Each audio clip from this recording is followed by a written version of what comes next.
Um, with that, we'll go right into Bob Ritchie's presentation. So with that, take it away, Bob. Thanks so much, Karina. And thanks for the opportunity to speak here tonight. I'm really excited to talk about the successful cloud PMO as well as the software factory topic. I'll try and include that, although the title of the deck is around the cloud PMO part, so I apologize. Before we dive into the title of the deck, the three pillars, I did want to take a minute and level set. So first and foremost, I'll get it out of the way. Adhering to Agile tenets and DevOps as a culture and DevOps, as a mindset, are going to be fundamental for anything that we talk about, anything that we do. But the focus of this presentation is really around some tactical kind of building blocks or pillars in this case. So again, this is going to be really more focused on some tactical pillars that you can that I've seen as part of having the fortune and favor to be involved and engaged with Cloud One, who's doing an exemplar job with running and standing up a cloud PMO. So I will talk a little bit anecdotally about some things that I've seen there. But first, to kind of level set again around what do we mean when we say a successful cloud PMO, I want to just talk through some common pitfalls and patterns that I've seen in other agencies, both commercial and federal, that you want to look to avoid. How are you going to define success as a cloud PMO? So for one, an overly thick brokerage, an overly thick abstraction. I can't emphasize this enough. The cloud service providers like Azure do an amazing job of being approachable. They do an amazing job of providing some really high order PaaS and SaaS features, not just IaaS. So abstracting that away is a common pitfall that I've seen. Sometimes it's in the kind of name of price arbitrage. You want to give a database service capability offering out of your cloud PMO catalog, and you'll be somehow dynamic putting that between different clouds based on the best price at that point in time. Those sorts of things can, the heavy abstraction can make it unscalable. So you're never going to be able to keep up with the pace of, say, Azure in terms of their new service offerings if you're continuing to insert a thick abstraction layer in between. And then just the truth and culture that your organization is more innovative and is going to be able to adapt and approach Azure in a way that your PMO will not be successful. So that's my own opinion from what I've seen over the years. Again, both commercial and federal will do so much better to create a thin brokerage layer, right, providing secure access, but then really maximizing the benefits of CSPs upon this scale. So that's first and foremost a lesson learned there. Confusing contracting. So this is another pitfall I see a lot, mostly in the federal space of adopting cloud, is how do they buy cloud? How do they plan for costs for cloud? Especially if you're thinking of data center consolidation or data center exits, and how does that translate into cloud?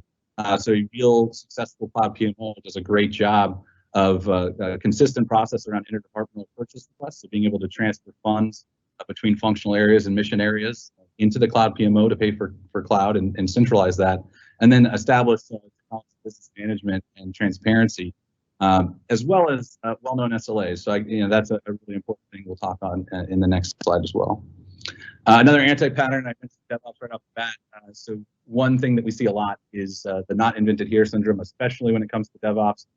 So you'll see a bell curve within your organization across your functionals and mission areas between the competency of who's ready to take on things like CI/CD or continuous monitoring and production, to really have their operations and development teams work together and kind of realize the vision of DevOps. There will be teams and mission areas that do it amazingly well, and there will be others who need a lot more handholding.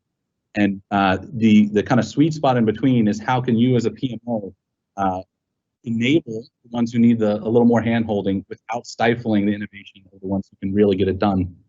And just so that what I've seen, this is I guess a common pattern as well, to make sure you're opinionated without being overly prescriptive. So you don't want to stifle innovation by saying here's the one and only one way. And another common pattern for that is when you're securing the cloud environment and say CI/CD tooling, change management, access controls, those sorts of things. Make sure you're emphasizing on guardrails by states, because states do exactly what they say they do. They stop you in your tracks. guardrails really keep you on the right path, but still leave you open the room on the road to kind of move around in your own way. And then going ahead with the first bullet around DIY sprawl, what sometimes can be a pitfall of an organization is with that DIY sprawl, they kind of get a Wild West security package or security posture, which heaven forbid leads to data breaches and exploits or bad publicity. But even in the best case, it leads to a lot of rework and functionals having to focus in on securing their own environments and securing the entire stack, where the cloud PMO can really enforce a higher order of inheritance in the shared responsibility model. So diving right in, the three pillars I promised to talk about today, and I'll just do copyright infringement against the Cloud One PMO, since they're kind of functional areas of how they organize or call themselves Trust, Factory, and Kickstart. But they're really great names. So that's the order we're going to talk to you today in about. I will start out that the order in which the functional areas and mission areas engage with the Cloud PMO is in the reverse order. So Kickstart's the outward facing, but the order of kind of foundational importance really builds up. So I'm going to build it up that way. So the first pillar being trust, and trust can be a lot of things. Trust in this sense is both, it's the oxygen in the room for the Cloud PMO, and so the quote there is really, I guess, pertinent in that if trust is not there, it'll be noticed by everyone. If trust is there, you don't really notice. So it's kind of the unsung hero of the Cloud PMO. What it means in this case is providing a secure environment within the CSP, within Azure, being able to leverage the PATO capabilities of Azure and deliver a cloud environment to your organization in a way that's going to empower them and enable them to execute their mission. And doing so with adherence to SLAs, so establishing really clear SLAs, establishing really clear responsibility lines in that shared responsibility model so that it's unambiguous as to how a team engages and what they are going to be expected of, what their costs are expected to be and anticipated to be, how they can monitor those costs. All of these things are really important about what trust means. There's bills, security gaps. In the event that there is, heaven forbid, a security incident, that they have to trust that there's a minimized blast radius because of how you engineer your cloud solution. All of these things are really important foundational layer of a cloud PMO to establish. Now, how do you do that? What I've seen in practice that works really well is, dedicated its sole responsibility is maintaining that trust layer. So ensuring timely turnaround of any incident management tickets, ensuring consistent care and feeding to the infrastructure as code layer that's going to enable provisioning or subscription provisioning. I apologize for some of the terminology mismatch with multi-cloud. But then, management plane access into the environments, user plane access into the environments. Some of these common services that the trust layer is important to bring to light. Maximizing that as infrastructure as code is critically important to be able to do it at scale. And then because you're leveraging automation, you're able to spend time necessary to do continual assessment and measurement of how are your tickets turning around from an incident standpoint, an onboarding standpoint, provisioning of new capability standpoint, how quickly turn around the IL5 banner notification from Azure. They're constantly getting more and more of their service parity across to Gov and DoD regions, and soon to come higher IL regions as well. How can you measure that you're turning around and making those available to if you don't have the automation, if you don't have the kind of process maturity to track that? It's really, really important to emphasize those things at that kind of core kernel or trust layer before we move on to the next. So the next pillar, factory. And so I'm a software engineer at heart. I really think software development is so at the first blush of software factory, I cringe a little bit because how dare you take my art form and make it into a factory? But really what it kind of means in this context is not a factory in the sense that everything's robotic, everything's the same. Everything could be cookie cutter, and we want everything to end up looking the same. The user experience is being uniform, regardless of what the machine is, because that's not reality. That's not what end users are going to need to enable their missions.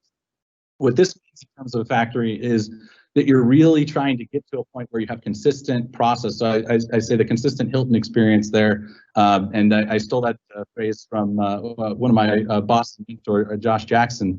But it's really important to get, so not an advertisement for Hilton anyway, I'm not being paid by Hilton, but the meaning there is really to make sure areas all get the same high quality experience every time they come to the front door. So we're going to talk about Kickstart next, but when they do get through that Kickstart and they're going to be doing their migrations, how can you give them a consistent look and feel of what it means to migrate into the environment, to do levels of modernization, to abstract out any identified enterprise common services, to really take a hard look at whether their capability can be hired in lieu of enterprise services as they mature and evolve within migration, without a centralized factory approach of having those applications systems move through. You're not going to be able to kind of build on that trust to gain momentum. And so it's really an imperative to leverage kind of consistent processes, measure everything, be transparent. So if your processes aren't doing their job, if they're not giving that consistent quality, being transparent, build on that trust, and show that you're going to processes. Show that once you establish one successful pattern, it's not a one-size-fits-all. You have process in place for adopting new patterns as the need emerges. So that's another important part to avoid kind of DIY sprawl later. If you say the only way that you can come to Azure is to move everything you have into Azure VMs, or everything you have, we're going to make everything run Azure service. There is a ton of value in all the services that exist. Coming up with some initial archetypes, but then also leaving room in your process to consider additional archetypes and grow that catalog of archetypes is really important as well. Final pillar, Kickstart. So this is one of my favorite because it involves things like meetups, like we're getting to do today. Thanks, Karina. But why is it so important? So say you have all the trust in the world and you've got this hyper-efficient factory. Well, there's a really popular, Jeffrey Moore popular term in advertising and marketing in having to cross the chasm. So there's this idea of this curve you can kind of see here on the right, Jeffrey Moore, of innovators and early adopters who just get it. They just get what you're trying to do, and that's great. But the actual market penetration, in this case, market penetration being successfully scaling the cloud PMO across your entire enterprise or organization, you really need to penetrate the early majority, because the late majority won't adopt anything that the early majority hasn't shown success with. And how do you do that? There's lots of different ways to talk about. Meetups are a great way. What I've seen is really successful with the Cloud One program. The industry roadshows, immersion days with CSPs, coffee with Cloud One, lean coffee, having a software-defined process and workflow for onboarding. I'll take it for granted that anytime someone wants to come to Cloud One and says, well, how do I onboard? The ability that you can have a conversation with them, an introductory type of presentation with them, and then leave that conversation with a link to say, click here to get started. They fill out their information, and within one business day, someone from the Cloud One Kickstart team is engaging them and guiding them through the process. And that process, again, just like everything else in the factory, is software defined, is tracked, is measured, and is continually addressed and cared for constant improvement. And then the final bullet on the how on Kickstart that I'm really passionate about and selfishly passionate about as the Cloud One practice lead is establishing a community of practice. So I'm going to dive right into the extra credit. So it's not one of the three, but it is an important factor in gearing up for today's talk and talking with Karina and Ruben and others from Microsoft.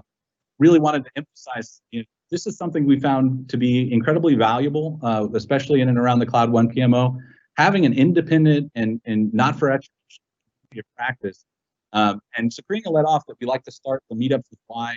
So if you haven't been able to tell already, I have two really main, inspirational characters in my life in terms of leadership and passion and purpose. And that's Simon Sinek and Daniel Pink. And so Simon Sinek obviously was start with why in the golden circle. So that's why all the slides have all started out with why, although I flipped the circle a little bit instead of doing why, how, what, it's why, how. But really, really, really important for a community of practice. And why it's important is it establishes, the motivation 3.0 from Daniel Pink, opportunity for purpose, autonomy, and mastery independent of what's going on within your day-to-day jobs, day-to-day lives. The purpose piece being really fundamental in how to do it in your practice. Starting out with why does it exist, is really important. Establishing that higher purpose. The autonomy piece, everyone is an equal player in the community practice. The rings that you see across the bottom, steering committee, contributors, consumers, those are just, I guess, democratized, self-formed identities within the community. Anyone can move in between those layers, depending on their level of engagement and participation. It's not a hierarchy. So there's a built-in sense of autonomy. And then mastery, the entire thought of learning together and learning culture, community practice brings really hits home with a lot of folks in terms of their ability to master new technology, new techniques, and really kind of power that purpose forward within the practice. So I kind of over glossed, and I'm now done with the slide.